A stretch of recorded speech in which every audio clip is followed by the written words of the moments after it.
मेरा नाम नव्या है। मेरी शादी एक ऐसे परिवार में हुई थी जहाँ बहू को बेटी नहीं बल्कि नौकरानी समझा जाता था।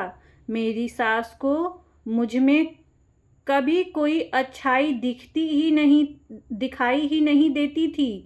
सुबह आँख खुलते ही तानों की शुरुआत हो जाती। तुम्हारे मायके वालों ने तुम्हें कुछ नहीं सिखाया। तुमसे कोई काम ढंग से नहीं होता। छोटी छोटी बातों पर मुझे अपमानित किया जाता। खाने तक के लिए ताने सुनने पड़ते और हर गलती का दोष मेरे सिर मढ़ दिया जाता। लेकिन मैंने कभी शिकायत नहीं की, क्योंकि मेरे पति का एक ही सपना था, आईपीएस अधिकारी बनना। वे दिन रात पढ़ाई करते थे। कई बार परीक्षा दी, लेकिन हर बार असफल हो जाते। हर बार असफलता के बाद वे टूट जाते और मैं ही उन्हें हिम्मत देती। मैं उनसे कहती, हार मत मानिए, एक दिन आपकी मेहनत जरूर रंग लाएगी। घर का सारा काम मैं अकेले करती ताकि उनकी पढ़ाई में कोई बाधा ना आए। मुझे विश्वास था कि एक दिन वे जरूर सफल होंगे। एक दिन मेरे पति आईपीएस की एक और परीक्षा देने शहर गए हुए थे।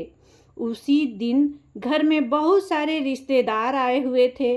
अचानक मेरी सास ने शोर मचा दिया कि उनके सोने के गहने चोरी हो गए हैं। बिना कोई सबूत, बिना कोई जांच उन्होंने सबके सामने मुझ पर चोरी का आरोप लगा दिया। बात इतनी बढ़ गई कि पूरे गांव की पंचायत बैठा दी गई। गांव के लोग, रिश्तेदार और पंच सब इकट्ठा हो गए। मुझे सबके सामने खड़ा करके अपमानित किया गया। तभी परीक्षा देकर मेरे पति भी लौट आए। मुझे उम्मीद थी कि वे मेरा साथ देंगे, लेकिन उन्होंने सबसे पहले मुझसे सिर्फ एक सवाल पूछा, नव्या, सच सच बताओ, क्या तुमने सच में गहने लिए हैं? उनके मुंह से यह सवाल सुनते ही ऐसा लगा जैसे किसी ने मेरे विश्वास को चूर चूर कर दिया हो। मैंने कांपती आवाज में कहा, जैसे पति की सफलता के लिए मैंने अपना सब कुछ दांव पर लगा दिया। जिसने हर असफलता में मेरा साथ पाया, आज वही मुझ पर भरोसा नहीं कर पाया। मेरी आंखों से आंसू बहने लगे, लेकिन किसी ने मेरी बात नहीं सुनी। उसी समय मैंने फैसला कर लिया कि जहां सम्मान नहीं, वहां रहना भी नहीं है। मैंने पंचायत के सामने ही उस घर को छोड़ दिया। मैं अपने मायके आ गई, लेकिन किस्मत ने वहाँ भी मेरा इम्तिहान ख़त्म नहीं किया। मेरे पिता मुझे इस हाल में देखकर अंदर ही अंदर टूट गए।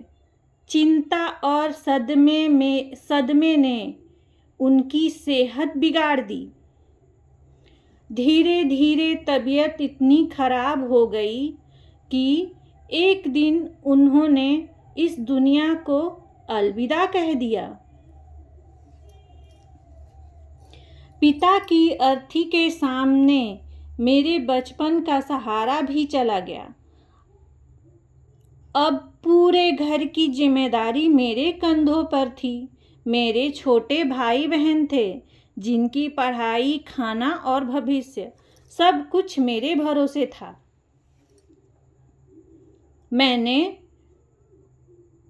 मैंने हार नहीं मानी। लोगों के घरों में काम करने की जगह मैंने छोटा सा कारोबार शुरू करने का फैसला किया। शुरुआत बहुत कठिन थी।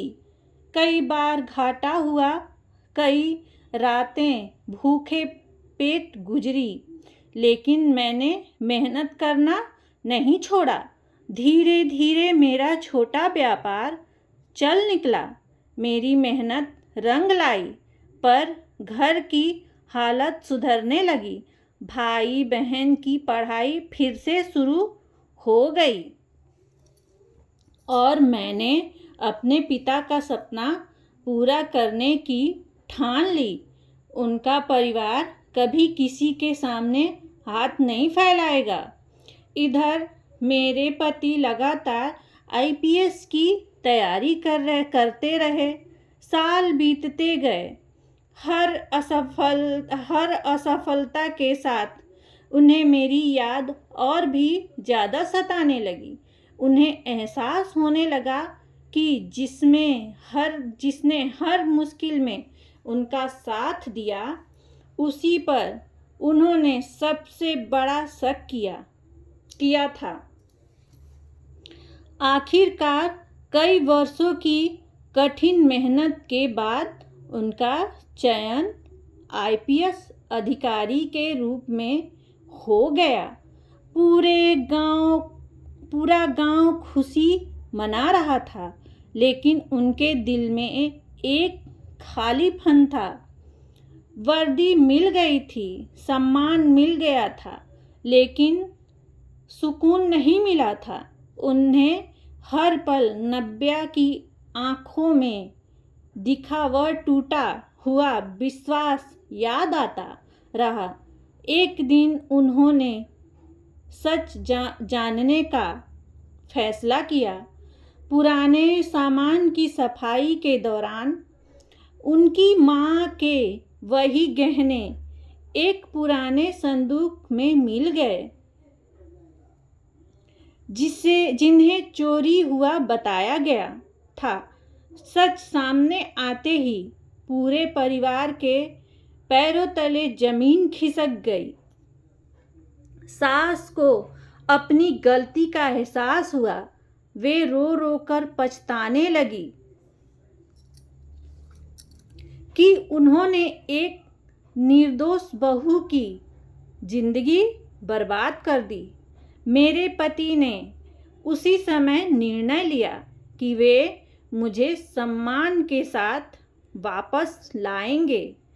कुछ दिनों बाद वे अपनी आईपीएस की वर्दी पहनकर पूरे परिवार और गांव के बुजुर्गों के साथ मेरे घर पहुंचे।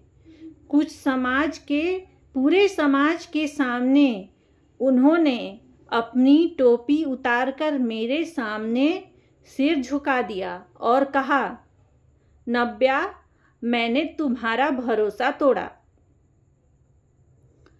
मुझे माफ़ कर दो।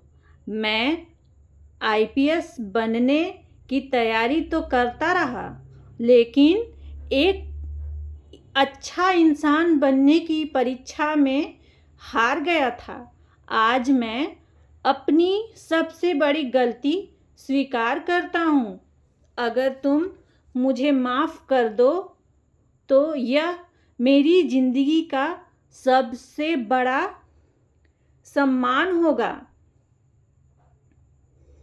उसकी माँ भी मेरे पैरों में गिरकर रोने लगी और बोली, बेटी, हमें माफ़ कर दो। हमने तुम्हारे साथ बहुत अन्याय किया।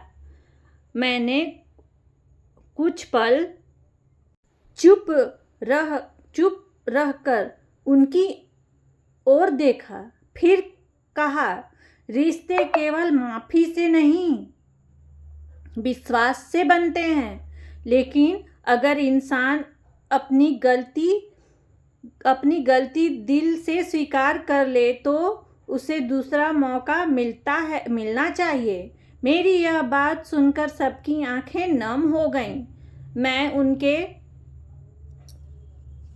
साथ वापस गई, लेकिन इस बार एक डरी हुई बहू बनकर नहीं, बल्कि सम्मान और आत्मसम्मान के साथ। उस दिन पूरे गांव ने सीखा कि सबसे बड़ी दौलत पद या वर्दी नहीं, बल्कि अपने रिश्तों पर किया गया विश्वास होता है। और जिस घर में बहू का सम्मान होगा, वहीं असली सुख और समृद्धि बसती है। धन्यवाद।